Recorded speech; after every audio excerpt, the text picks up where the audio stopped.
దేవుడు మనతో ఎందుకు సహవాసం కోరుకుంటున్నాడు? అందుకే నువ్వు ఎవరికి ఏమి చెప్పద్దు. దేవుడేనా? ఇప్పుడు దేవుడికి బాధ కలిగింది.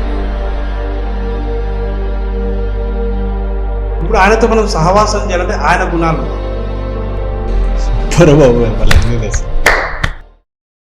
అందరికీ ప్రైజ్ లార్డ్.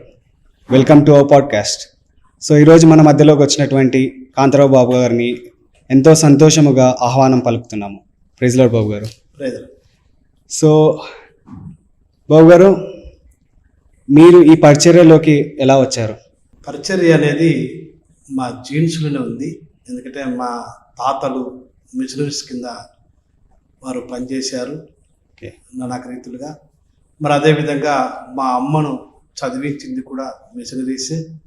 మరి మా ఫాదర్, మా యొక్క ఫాదర్ యొక్క సిస్టర్స్ వీరంతా కూడా సంఘ పరిచర్య చేశారు. వాళ్ళు టీచర్స్గా ఉంటూ, గవర్నమెంట్ టీచర్స్గా ఉంటూ వారు సంఘ పరిచర్య చేశారు.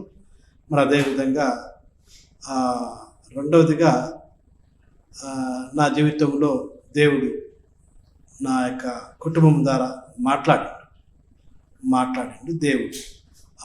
నా కుటుంబం ద్వారా దేవుడు ఎవరితోనైనా మాట్లాడతాడు.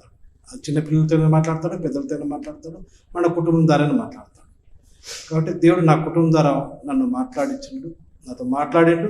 తర్వాత మరి అనేక సూచనల ద్వారా దేవుడు తన సేవకు నన్ను ఎంపిక చేసుకున్నాడు.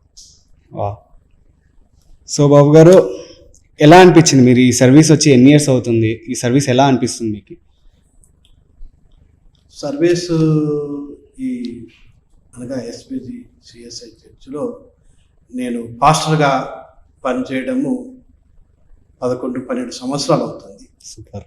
కానీ పరిచర్య చాలా గొప్పది. అనగా అనేక ఆత్మల కొరకు మరి పరిచయం చేయడం చాలా ఆనందంగా ఉంది నాకు. ఇంకోటి బాబు గారు, ఎన్నో శ్రమలు, ఎన్నో దుఃఖాలు ఉంటాయి కదా ఈ సర్వీస్లో. సరైన ఎకనామికల్గా మనం స్టేబుల్గా ఉండలేం. చాలా డౌన్ఫాల్స్ ఉంటాయి. అందులో ఫ్యామిలీని పోషించడం చాలా ఇబ్బందికరంగా ఉంటుంది. సో ఏ విధంగా మీరు దాన్ని ఓవర్కమ్ చేయగలుగుతూ ఈ యొక్క పరిచర్యని ముందరికి నడిపించగలుగుతున్నారు?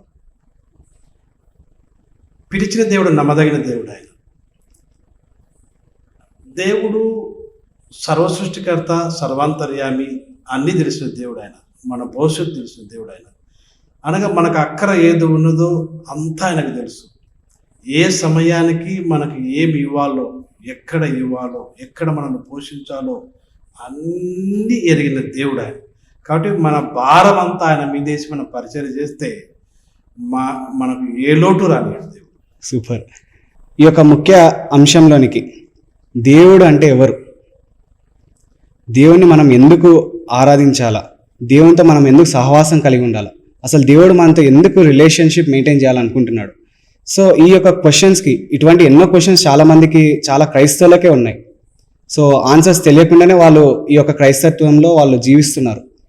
సో ఏ విధంగా మనం దీన్ని ముందరికి తీసుకొని పోవాలా అనే దాని మీద మనం మాట్లాడుకుంటుండగా ఒక చిన్న ప్రార్థనలో మనం స్టార్ట్ చేస్తాం. బాబు గారు ప్రార్థిస్తారు. ప్రార్థించు. పరిశుద్ధుడైన దేవా, మీ శ్రేష్టమైన నామానికి వందనాలు చెల్లిస్తున్నాం. డేవిడ్ తండ్రి ప్రభువా, మంచి ఆలోచన నీ ప్రియబిడ్డకు తండ్రి, అనేక మందికి నేను మీ సువార్తను ఈ విధంగా సత్యమును తెలియపరచాలని ఆశతో యవనస్తుడు తండ్రి ప్రభువా ముందుకు వచ్చి నేను ప్రభువా మరి పరిచయం చేస్తుండగా యవనస్తుడైన డేవిడ్ని దీవించండి, ఆశ్రయించండి. ఇక కార్యక్రమం అంతా మీరే అల్ఫాగా నడిపించగల దేవుడు అని, మాతో ప్రజలతో మా అందరితో మీరు మాట్లాడగల దేవుడు అని యేసు నామమున వేడుకొనుచున్నాము తండ్రి, ఆమేన్. చాలా మందికి ఉన్న క్వశ్చన్ ఏంటి అంటే, అసలు దేవుడు ఎవరు, మనం ఏ దేవుని పూజిస్తున్నాం, ఇంతకు మనం పూజించే దేవుడు నిజమైన దేవుడా కాదా? సో మొట్టమొదటిగా దేవుడు ఎవరు? దేవుడు ఎవరు అంటే, దేవుడు అంటే అర్థం ఏంటంటే మంచి. ఓకే, గాడ్ ఈజ్ గుడ్, మంచి అంతే. రెండోదిగా దేవుడు ఎవరు అంటే సర్వసృష్టికర్త. రెండోదిగా దేవుడు ఎవరు అంటే జీవాన్ని ఇచ్చిన దేవుడు ఈ సృష్టిలో. దేవుడు ఎవరు అంటే మనిషిని ప్రేమతో నిర్మించినవాడు, సృష్టించినవాడు.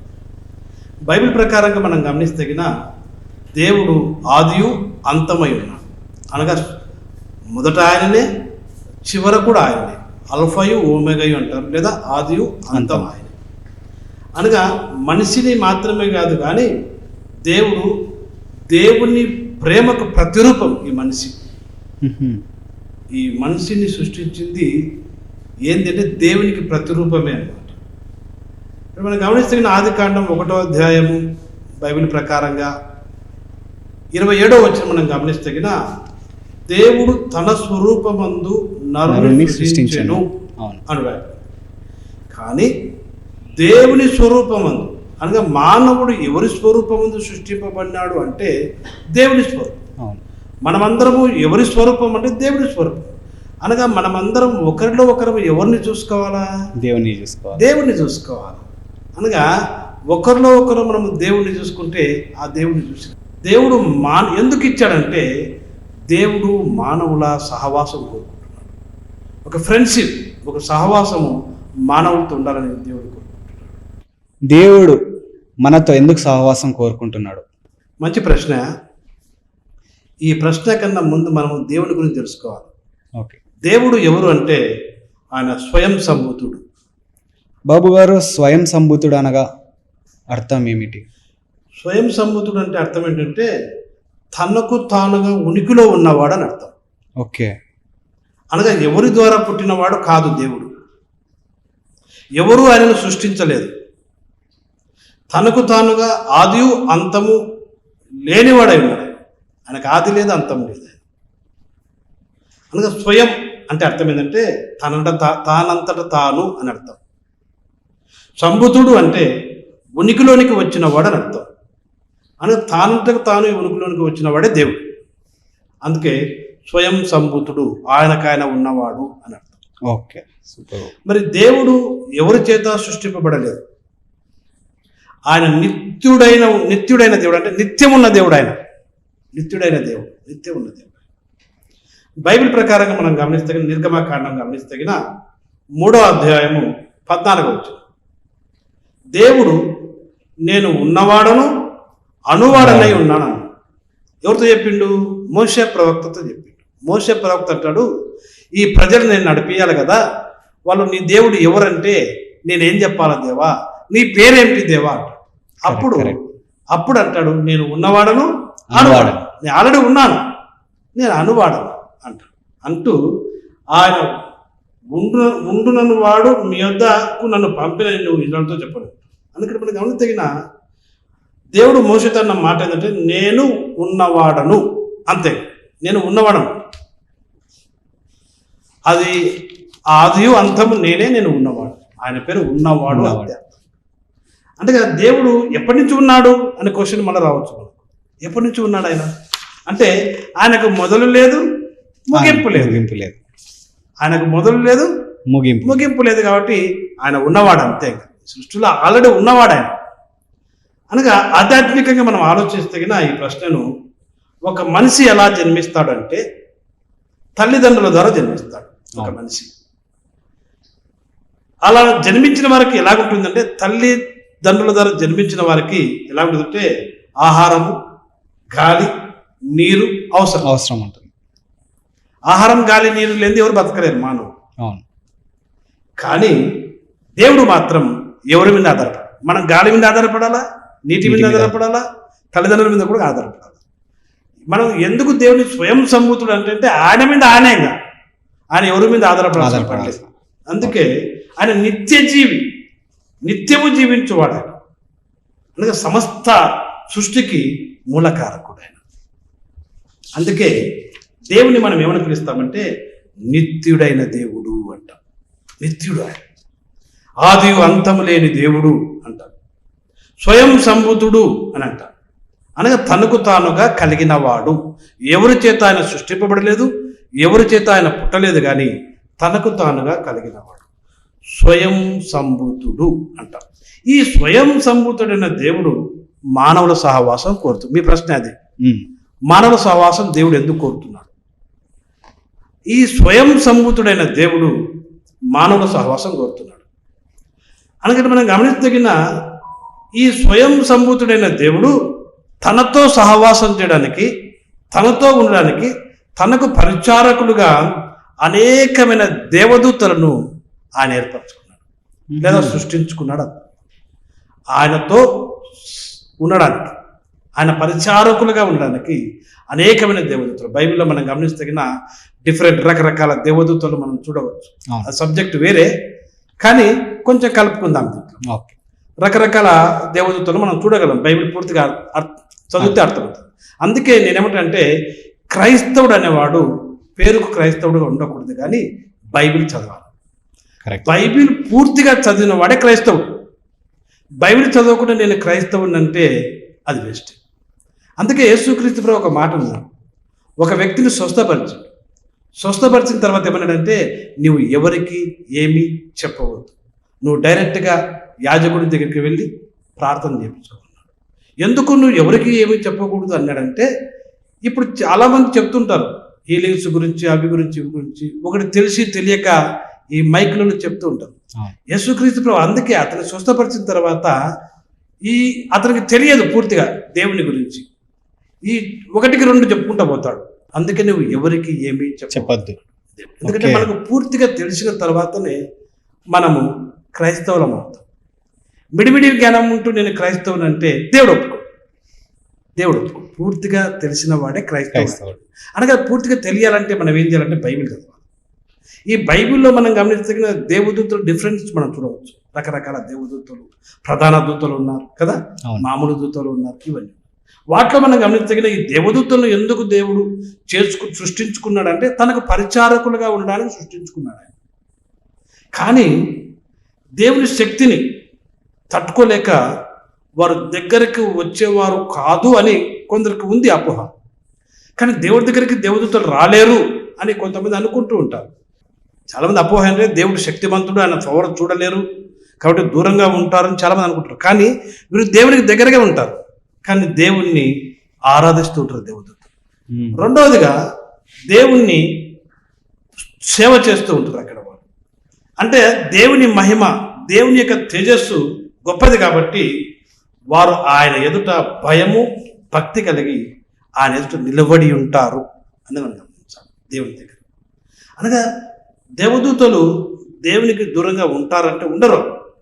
ఇక్కడ మనం గమనిస్తగిన ప్రవక్త యెషయా రాసిన గ్రంథము 6వ అధ్యాయము 2వ వచనం గమనిస్తగిన, ఆయనకు పైగా శరావులు నిలిచియుండిరి, ఒక్కొక్కరికి 6 రెక్కలుండెను, ప్రతి వాడు 2 రెక్కలతో తన ముఖమును 2 రెక్కలతో కాళ్ళను కప్పుకొని 2తో ఎగురుచుండెను అని.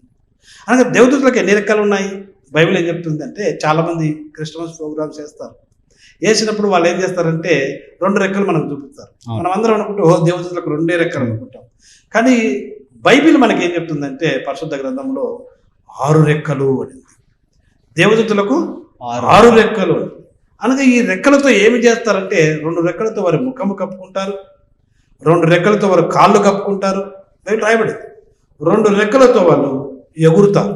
ఏమని ఎగురుతారంటే పరిశుద్ధుడు పరిశుద్ధుడు అని దేవుణ్ణి స్తుతిస్తూ మరి వినయముగా వారు నిలిచి ఉంటారని అనగా ఇక్కడ మనం గమనిస్తగిన ఎందుకు వారు ఆ విధంగా వినయముగా భయము భక్తులతో నిలుచుంటారంటే దేవుని మహిమ ఎదుట వారు గౌరవంతో భయంతో ఉంటారు. నేటి సమాజంలో దేవుడు అంటే భయం లేదు అసలుకి. నేటి సమాజంలో ఏం చేస్తారంటే భయపిష్టుడు ఉంటే భయపడతారు, దయ్యం ఉంటే భయపడతారు, భూతం ఉంటే భయపడతారు, కానీ దేవుడు అంటే భయపడతారు. కానీ ఇక్కడ మనం గమనిస్తగిన ఈ దేవదూతలు దేవుని ఎదుట గౌరవంతో భయంతో నిలుచుంటారు. అందుకని మనం గమనిస్తగిన ఏం చేస్తారంటే వాళ్ళు స్తుతిస్తూ ఉంటారు దేవుడు 24 hours, అనగా 24 గంటలు దేవుని స్తుతిస్తూ ఉంటారు. ఏమని స్తుతిస్తారంటే ప్రవక్త యెషయా రాసిన గ్రంథం 6వ అధ్యాయం 3వ వచనంలో మనం చూడవచ్చు, సైన్యములకు అధిపతి యెహోవా పరిశుద్ధుడు పరిశుద్ధుడు పరిశుద్ధుడు. అనగా పరిశుద్ధుడు అంటే అర్థమైంది అంటే ఆయనలో దోషం లేనివాడు, నిష్కలంకుడు, కల్మషం లేనివాడు, ఆయన ప్యూర్ గోల్డ్ అంటాం కదా. మీరు వైట్ షర్ట్ వేసుకున్నారు, నేను వైట్ వేసుకున్నాను, ఇది ప్యూర్ వైట్ కదా, దీంట్లో కల్మషం లేదు. ఒకవేళ ఏదైనా పడితే డాగు అంటాం కదా, ఏదో అతికిందంట. అనగా ఏ కల్మషం లేనివాడు దేవుడని వారు స్తుతిస్తూ ఉంటారు. కానీ ఇక్కడ మనం గమనించిన దేవుని మహిమ ఎలాంటిదంటే మనుషులకు మాత్రమే కాదు కానీ దేవదూతలు కూడా అద్భుతమైనది. అది ఎలాంటిదంటే దేవుని సన్నిధిని మనం వీరు తట్టుకోలేరు అనకూడదు, కానీ దేవుని మహిమ ఎదుట వీరు గౌరవంతో నిలబడతారు. దేవదూతలు పరిశుద్ధ భయముతో నిలబడతారు. దేవుని మహిమ పరుస్తూ గౌరవపరుస్తూ దేవుని ఎదుట నిలబడతారు. ఎందుకు ఈ విధంగా అంటే ఇక్కడ మనం గమనిస్తున్న దేవుడు శక్తి గల దేవుడు. ఒక దినం నేను కూడా ప్రార్థన చేసుకుంటూ ఉంటాను. చాలా మంది అంటాం కదా, దేవుడా నాకు కనపడు అంటాం కదా, దేవుడా నాకు కనపడు, దేవుడా నాకు కనపడు అంటాం. కానీ ఒక దినం నేను కూడా ప్రార్థన చేసుకుంటూ, దేవుడా నా దగ్గరికి రా, కానీ వెంబడి అబ్బా దేవుడు అంటే ఆయన అతి భయంకరుడు, ఆయన కన్నులు అపరంజి వంటి కన్నులు, ఆయన నేత్రములు అపరంజి వంటి నేత్రములు, ఆయన పాదములు అగ్ని వంటివి, ఇలాంటి వర్ణన ఉంది దేవుని గురించి ప్రకటన గ్రంథం. దేవుని గురించి తలుచుకుంటే భయం అవుతుంది, వద్దు దేవా అంటాం మనం. కానీ ఇక్కడ మనం గమనించదగిన సూర్యుని మనము ఎక్కువసేపు చూడలేము. అంటే సూర్యుడు చెడ్డవాడా? కాదు, సూర్యుడు చెడ్డవాడ కాదు, కానీ సూర్యుని ప్రకాశం గొప్పది. అలాగే దేవుణ్ణి మనం ఎందుకు చూడలేమంటే దేవుని మహిమ గొప్పది, దేవుని మహిమ అపారమైనది అనమాట. ఆ శక్తి ఎదుట మనం నిలబడం. ఎప్పుడైతే మనం పరిశుద్ధ జీవితం కలిగి ఉంటామో, ఎందుకంటే ఆయన పరిశుద్ధుడు కాబట్టి ఆయనతో మనం దేవుడు మానవుల సహవాసం ఎందుకు కోరుకుంటున్నాడు అని మనం ఆలోచిస్తే ఆదికాండము 1వ అధ్యాయానికి మనం వెళ్ళాలి. ఎందుకంటే అక్కడ వ్రాయబడింది, దేవుడు తన స్వరూపమందు మనుషులను సృష్టించను. అలాగే దేవుని స్వరూపం అంటే ఏంది అంటే పరిశుద్ధత, నీతి, నిజాయితీ, నిష్కలంక, ప్రేమ, అనురాగం, ఇవి దేవుని స్వరూపం. కానీ ఇక్కడ మనం గమనిస్తగిన రెండోదిగా మనం గమనిస్తగిన ఆదికాండం 1వ అధ్యాయంలో మనం గమనిస్తగిన ఆది యందు దేవుడు భూమాకాశమును సృజించెను అని రాయాలి.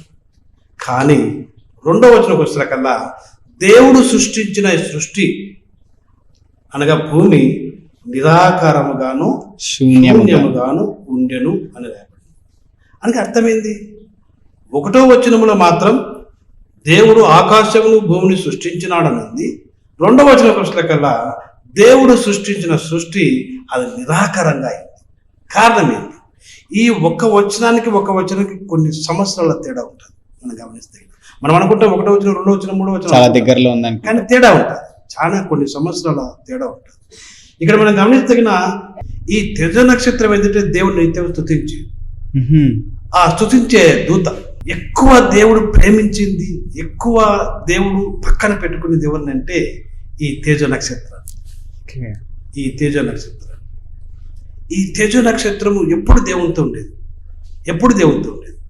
కానీ ఒక దినమున ఈ తేజ నక్షత్రము గర్వించిందంట. దేవునికి గర్విష్ఠులు అంటే ఇష్టం లేదు. అవును, గర్విష్ఠులు అంటే ఇష్టం లేదు. ఎందుకంటే దేవుడు వినయం కలిగిన దేవుడు, ఆయన ప్రేమ కలిగిన దేవుడు. కాబట్టి ఎప్పుడైతే ఈ దూత గర్వించిందో, దేవుడైనా దేవునికైనా పైన సింహాసనం మీద నేను కూర్చోవాలని ఒక మనసులో తలంపు వచ్చింది. ఆ తలంపు వచ్చినప్పుడు దేవుడు ఆ యొక్క గర్వాన్ని ఇష్టపడడు, పాపాన్ని ఇష్టపడడు, అసహించుకుంటాడు దేవుడు పాపాన్ని. ఎప్పుడైతే తన మనసులో దేవునికి విరుద్ధంగా అనుకుందో, అప్పుడు దేవుడు ఏం చేశాడంటే ఈ సృష్టిని పట్టించుకోలేదు. దేవుడు ఒక పక్క దేవుడు తనకు విరుద్ధంగా చేసిన ఆలోచన చేసిన ఆ దూతను త్రోసివేశాడు, భూమి మీద పడింది అని రాయబడింది. తేజ నక్షత్రం అనగా త్రోసివేశాడు. దాని తర్వాత మనం ముందే అనుకున్నాం, ఆయన ఆ దేవదూతలు 6 రెక్కలతో 2 రెక్కలతో కళ్ళు కప్పుకుంటారు, శరీరం కప్పుకుంటారు అంటే ఆయన మహిమను చూడలేక. అనగా ఈ పరిశుద్ధుడి దగ్గరికి వెళ్ళలేవు దూతలు కూడా, దూరంగా ఉంటారు. రెండోదిగా తనకు దగ్గరగా ఉన్న తేజో నక్షత్రం దూరంగా వెళ్ళిపోయింది. ఇప్పుడు దేవునికి బాధ కలిగింది, దుఃఖం కలిగి బాధ కలిగి ఆయన సృష్టిని పట్టించుకోలేదు. అనగా మనం కూడా అంతే, ఎవరైనా ఒక వ్యక్తిని బాగా అభిమానిస్తాము, ఆ వ్యక్తి మనకు విరుద్ధంగా నడిచాడంటే ఆ వ్యక్తిని మనం పట్టించుకుంటామా? పట్టించుకో. అదే ఆ వ్యక్తి మనకు బాగా క్లోజ్గా ఉంటే ఆ వ్యక్తికి అన్ని మనం చూసుకుంటాం. అదేవిధంగా దేవుడు ఏం చేశాడంటే తనకు విరుద్ధంగా ఈ తేజో నక్షత్రం నడుస్తున్న కల్లా ఈ సృష్టిని ఆయన పట్టించుకోలేదు. పట్టించుకోకపోయినందునే భూమి నిరాకారంగా శూన్యంగానే. ఉదాహరణగా మనం ఏదైనా ఊరికి వెళ్తాం, మన ఇంట్లో విడిచి, మన హౌస్, మన కుటుంబాన్ని విడిచి, మన ఇంటిని విడిచి మనం వేరే ఊరికి వెళ్తాం. ఊరికి వెళ్ళినప్పుడు మన ఇల్లు బాగా నీట్గా అలాగే ఉంటుందా? మనం ఒక సంవత్సరానికి తిరిగి వస్తాం, బూజు పట్టిపోయి ఉంటుంది, బూజు పట్టింటుంది, చెదులు పట్టింటాయి, ఎలకలు వచ్చింటాయి కదా, రకరకాల బీభత్సంగా ఉంటుంది. అప్పుడు మనం దాన్ని ఏం చేస్తాం, మళ్ళీ మనము క్లీన్ చేసుకోవాల్సి వస్తుంది. అదేవిధంగా ఇక్కడ మనం గమనిస్తగిన దేవుడు పట్టించుకుపోయేటల కల్లా ఆదియందు దేవుడు ఆకాశం సృజించను, కానీ దేవుడు పట్టించుకోకపోవడం వలనే భూమి నిరాకారంగాను శూన్యంగానే. ఇప్పుడు దాన్ని మళ్ళీ తిరిగి తయారు చేయాలి దేవుడు. ఎందుకంటే దేవుడు ఇంకా మనం ఇంకొక విషయం గమనించాలి ఇక్కడ, ఈ యొక్క 2వ వచనంలో దేవుని ఆత్మ జనులపై అల్లాడుచున్నాడు. ఏంటి ప్రజలు చదువుకుంటూ పోతాం కానీ దేవుని ఆత్మ ఏంది, నీళ్ళ మీద అల్లాడడం ఏంది? ఇక్కడ మనం గమనిస్తగిన దేవుడు ఆలోచన చేస్తున్నాడు. ఇప్పుడు నాకు ఒక సహవాసం కావాలి, నాకు ఒక సహవాసం కావాలి, నాకు ఒక ఫ్రెండ్ కావాలా, నాతో మాట్లాడేవారు కావాలా, నాతో సహవాసం చేసే ఫ్రెండ్స్ కావాలా, నన్ను ఆరాధించేవారు కావాలి, నన్ను స్తుతించేవారు కావాలా అని ఒక ఆలోచన. ఒక ఇంజనీర్ ప్లాన్ చేస్తాడు కదా, మనం ఇల్లు కట్టుకోవాలంటే ప్లాన్ చేస్తాం కదా, పునాది వేసుకోవాలి, డబ్బులు చూసుకోవాలి, అమౌంట్ చూసుకుంటాం, సిమెంటు, ఇసుక, మన పునాది, స్థలము, ఇవన్నీ చూసుకుంటాం. అలాగనే దేవుడు ఏం చేశాడంటే ఆలోచన చేశాడు. అందుకని దేవుని యొక్క ఆత్మ జలములపై అల్లాడుతుంది. దేవుడు ఆలోచన చేస్తాడు, ఏం చేయాలి. అందుకని నాకు తోడుగా, నా సహవాసం నాకు ఉండడానికి ఒక తోడుగా ఒక మానవుడు కావాలి. ఆ మానవునికి ఏమేం కావాలి? ఒక మానవుడు జీవించాలంటే ఏం కావాలా? ఆకాశం కావాల్సింది, మేఘాలు కావాల్సింది, చంద్రుడు కావాల్సింది, సూర్యుడు కావాల్సింది, నక్షత్రాలు కావాల్సింది, గాలి కావాల్సింది, చెట్లు కావాల్సింది కదా, ఆహారానికి ఫ్రూట్స్ కావాల్సింది, ఇవన్నీ కావాలి. కాబట్టి దేవుడు అనగా మళ్ళా తిరిగి ఈ సృష్టిని మానవుని కొరకు, అనగా మానవుని కొరకు అంటే మానవుడు ఎవరి కోసము? దేవుని కోసం. దేవుని సహవాసం కొరకు మానవుని సృష్టించుకోవాలి. కాబట్టి ఆ మానవునికి ఏమేమి అవసరం కావాలా? దేవుడైతే స్వయం సమృద్ధుడు, ఆయన నిత్యుడు, ఆయనకి ఇవన్నీ గాలి, ఆహారం అవసరం లేదు. ఈ మానవునికి అవసరం. కాబట్టి ఈ మానవుని సృష్టించక ముందే దేవుడు ఈ యొక్క 1వ దినమని, ఇది 2వ దినమని, ఇది 3వ దినమని, 6 దినముల వరకు మానవుని కొరకే ఈ సృష్టిని సృష్టించాడు. సూపర్. అసలుకి తన స్వరూపంలో దేవుడు మానవ సృష్టి. ఎందుకు మానవుని సృష్టించుకున్నాడంటే కేవలము దేవునితో మాట్లాడడానికి. అనగా మానవులకు మనం ఆలోచిస్తామంటే, నేను పుట్టాను ఈ లోకంలో, నేను బాలుడుగా ఉంటాను, అమ్మ నాన్న సాకుతారు నన్ను, తర్వాత నాకు ఉద్యోగం వస్తుంది, తర్వాత నాకు పెళ్ళి అవుతుంది, తర్వాత నాకు పిల్లలు పుడతారు, తర్వాత చనిపోవడం, ఇంతేనా మానవుని జీవితం? కాదు. మానవుణ్ణి దేవుడు ఎందుకు సృష్టించుకున్నాడంటే దేవుడు ఆత్మ. ఆయన ఈ లోకంలో వచ్చి అన్ని పనులు చేయలేడు. కాబట్టి ఈ పనులన్నీ ఎవరి ద్వారా చేపిస్తాడంటే మానవుని ద్వారా చేపిస్తాడు. అందుకే మానవుణ్ణి ఈ సృష్టి క్రమమును చక్కదిద్దడానికి, లేదా క్రమపరచడానికి, లేదా బాగా చూసుకోవడానికి మానవుని సృష్టించాడు. 2వదిగా మానవుని ఎందుకు దేవుడు సృష్టించుకున్నాడంటే ఆయనతో సహవాసం చేయడానికి, ఆయనతో మాట్లాడడానికి, ఆయనను స్తుతించడానికి, ఆయన ఆరాధించడానికి. ఇందుకోసమే దేవుడు మానవుల సహవాసం కోరుతున్నాడు. సో బాబు గారు, ఇంతవరకు ఎంతో తెలుసుకున్నాము. లాస్ట్గా ఫైనల్గా మా వీక్షకుల కోసం ఒక్కసారిగా ఈరోజు ఏమేమైతే ధ్యానించినామో దాని ఒక సింగిల్ ఫ్రేమ్లో చెప్పగలరా? తప్పకుండా డేవిడ్ గారు, చాలా చక్కగా మీరు ప్రశ్నలు అడిగారు. మరి మీరు అడిగిన ప్రశ్నలు ఇక ప్రేక్షకులకు అది ఆశీర్వాదంగా ఉంటుందని నేను నమ్ముతున్నాను. మరి ఇప్పుడు మనం దేవుని గురించి మాట్లాడుకున్న సంభాషణ మనం మరొకసారి గమనిస్తగిన దేవుడు ఎవరు అంటే ఆయన ప్రేమై ఉన్నాడు. అనగా దేవుని గుణగణాలు మనం గమనించాలి. దేవుడు ఎవరు అంటే కల్మషం లేనివాడు, నిష్కలంకుడు, నిస్వార్థపరుడు, ఉన్నవాడు, అనువాడు, ఆయన ఏ దోషము లేనివాడు. అనగా ఆయన ఇలాంటి వారిని ఆయన సహవాసంలోకి ఆహ్వానించుకుంటాడు. ఎందుకంటే ఆయన సహవాసంలో ఉండాలనే మానవులకు మనము సృష్టించుకున్నాడు ఆయన. కరెక్ట్. ఇప్పుడు ఆయనతో మనం సహవాసం చేయాలంటే ఆయన గుణాలు ఉండాలి. మనం ఎట్లా సృష్టించుకుంటే తన స్వరూపం ఉందని బైబిల్లో రాయబడింది. తన పోలిక అన్నాడు. అనగా దేవుని స్వరూపం అంటే ఏంటంటే, దేవుని పోలిక అంటే ఏంటంటే ఆయన గుణగణాలతో మనం సృష్టించాడు. దేవుడు అంటే మంచి, అనగా మనలోకి మంచిగానే సృష్టించాడు. ఆయన కల్మషం లేనివాడు పరిశుద్ధుడు. అనగా మానవులు మనము ఆయన సహవాసంలో ఉండాలని ఆయన మనల్ని సృష్టించుకున్నాడు. కానీ ఆయన సహవాసంలో మనం ఉండాలి అంటే ఆయన లక్షణాలు మనలో ఉండాలి. ఆయన లక్షణాలు మనలో ఉండాలంటే మనము ఆయన గురించి తెలుసుకోవాలి. ఆయన గురించి తెలుసుకోవాలి అంటే బైబిల్ చదవాలి. బైబిల్ చదువుతగిన దేవుడెవరు, ఆయన ఎందుకు మానవులను పుట్టించాడు, మానవులను ఎందుకు ఆయన సహవాసంలో ఉండాలని కోరుతున్నాడు, ఇవన్నీ మనకు క్లియర్గా అర్థమవుతాయి. కాబట్టి నా యొక్క రిక్వెస్ట్ ఏంటంటే ఈ ప్రేక్షకులకు, క్రైస్తవులు అనేవారు తప్పకుండా బైబిల్ ఆది కాండం నుంచి ప్రకటన గ్రంథం వరకు బాగా ఆత్మీయంగా చదువుతగిన దేవుడు మనల్ని తన సహవాసంలోకి ఎందుకు ఆహ్వానిస్తున్నాడో మనకు అర్థం. చాలా థ్యాంక్స్ బాబు గారు, చాలా తెలుసుకున్నాం. యాక్చువల్గా నా వరకైతే, నా పర్సనల్గా అయితే నేనైతే చాలా తెలుసుకున్నా బాబు గారు. థ్యాంక్ యూ డేవిడ్ గారు. చాలా మాకి ఆత్మీయంగా చాలా బలపరుస్తుంది ఇది. ఖచ్చితంగా చూసే ప్రతి ఒక్కరు కూడా బైబిల్ చదువుతారని నేను ఆశిస్తున్నాను. ఈరోజు వచ్చినటువంటి ఈ యొక్క గొప్ప వాక్య సందేశం కానీ, ఈ యొక్క మంచి మాటలు కానీ బాబు ద్వారా తెలిపినందుకు ఆ దేవునికి ఎంతో కృతజ్ఞతలు చెల్లిస్తున్నాను. అండ్ మనతో డైరెక్ట్గా మాట్లాడినటువంటి బాబు గారికి నా వందనాలు తెలియజేస్తున్నాను. వందనాలు. థ్యాంక్ యూ గారు.